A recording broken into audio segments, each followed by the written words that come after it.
गंगा दशहरा कब है 2024 में?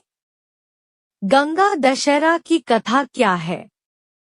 धार्मिक दृष्टि से गंगा नदी का बहुत महत्व माना जाता है। पौराणिक ग्रंथों के अनुसार ज्येष्ठ शुक्ल दशमी के दिन हस्त नक्षत्र में श्रेष्ठ नदी गंगा स्वर्ग से अवतरित हुई थी। गंगा के पृथ्वी पर अवतरण के पर्व को गंगा दशहरा के रूप में मनाया जाता है। इस वर्ष 16 जून 2024 दिन रविवार को गंगा दशहरा पर्व मनाया जाएगा। माँ गंगा हम भारतीयों को राष्ट्रीय एकता के सूत्र में पिरोती हैं। हमारे यहाँ मृत्यु से ठीक पूर्व गंगा जल की कुछ बूंदें मुंह में डालना मोक्ष का पर्याय माना जाता है। इसके जल में स्नान करने से जीवन के सभी संतापों से मुक्ति मिलती है। गंगा मैया हम भारतवासियों के लिए देवलोक का महाप्रसाद है। गंगा दशहरा तन के साथ साथ मन की शुद्धि का पर्व भी है। इसलिए इस दिन गंगा जी में खड़े होकर अपनी पूर्व में की हुई गलतियों के लिए क्षमा मांगनी चाहिए और भविष्य में कोई भी बुरा कार्य नहीं करने का संकल्प लेना चाहिए। आइए जानते हैं गंगा दशहरा की कथा। गंगा अवतरण की पौराणिक कथा।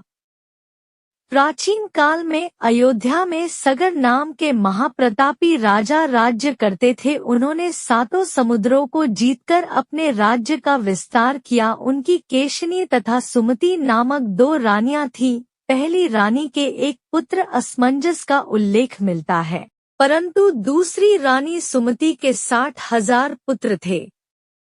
एक बार राजा सगर ने अश्वमेध यज्ञ किया और यज्ञ पूर्ति के लिए एक घोड़ा छोड़ा। इंद्र ने उस यज्ञ को भंग करने के लिए यज्ञीय अश्व का अपहरण कर लिया और उसे कपिल मुनि के आश्रम में बांध आए। राजा ने उसे खोजने के लिए अपने 60,000 पुत्रों को भेजा। सारा भूमंडल छान मारा, फिर भी अश्व नहीं मिला। फिर अश्व को खोजते खोजते जब कपिल मुनि के आश्रम में पहुंचे तो वहां उन्होंने महर्षि कपिल को तपस्या करते देखा। उन्हीं के पास महाराज सगर का अश्व घास चर रहा था। सगर के पुत्र उन्हें देखकर चोर चोर चिल्लाने लगे। इससे महर्षि कपिल की समाधि टूट गई। ज्यों ही महर्षि ने अपने नेत्र खोले त्यों ही सब जलकर भस्म हो गए। अपने पितृव्य चरणों को खोजता हुआ राजा सगर का पौत्र अंशुमान जब मुनि के आश्रम में पहुंचा तो महात्मा गरुड़ ने भस्म होने का सारा वृत्तांत सुनाया।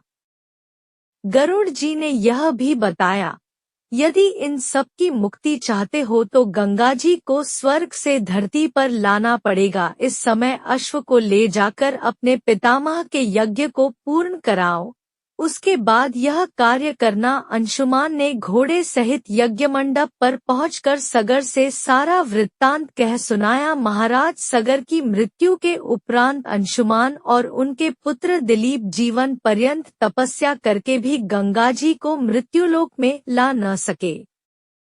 सगर के वंश में अनेक राजा हुए। सभी ने 60,000 पूर्वजों की भस्मी के पहाड़ को गंगा के प्रवाह के द्वारा पवित्र करने का प्रयत्न किया, किंतु वे सफल न हुए। अंत में महाराज दिलीप के पुत्र भागीरथ ने गंगा जी को इस लोक में लाने के लिए गोकर्ण तीर्थ में जाकर कठोर तपस्या की। इस प्रकार तपस्या करते करते कई वर्ष बीत गए। उनके तप से प्रसन्न होकर ब्रह्मा ने वर मांगने को कहा तो भागीरथ ने गंगा की मांग की। भागीरथ के गंगा मांगने पर ब्रह्मा जी ने कहा, राजन तुम गंगा को पृथ्वी पर तो ले जाना चाहते हो, परंतु गंगा जी के वेग को संभालने की शक्ति केवल भगवान शिव में है। इसलिए उचित यह होगा कि गंगा का भार एवं वेग संभालने के लिए भगवान शिव का अनुग्रह प्राप्त कर लिया जाए। महाराज भागीरथ ने वैसा ही किया। भगवान शिव ने गंगा को अपनी जटाओं में धारण किया। राजा भगीरथ की गंगा को पृथ्वी पर लाने की कोशिशों के कारण इस नदी का एक नाम भगीरथी भी है। दोस्तों, उम्मीद करती हूँ कि वीडियो आपको अच्छी लगी होगी तो ऐसे ही वीडियो के लिए चैनल को सब्सक्राइब कर लीजिए और वीडियो को लाइक कर लीजिए। रोजाना मिलेगी नई जानकारी। वीडियो देखने के लिए धन्यवाद।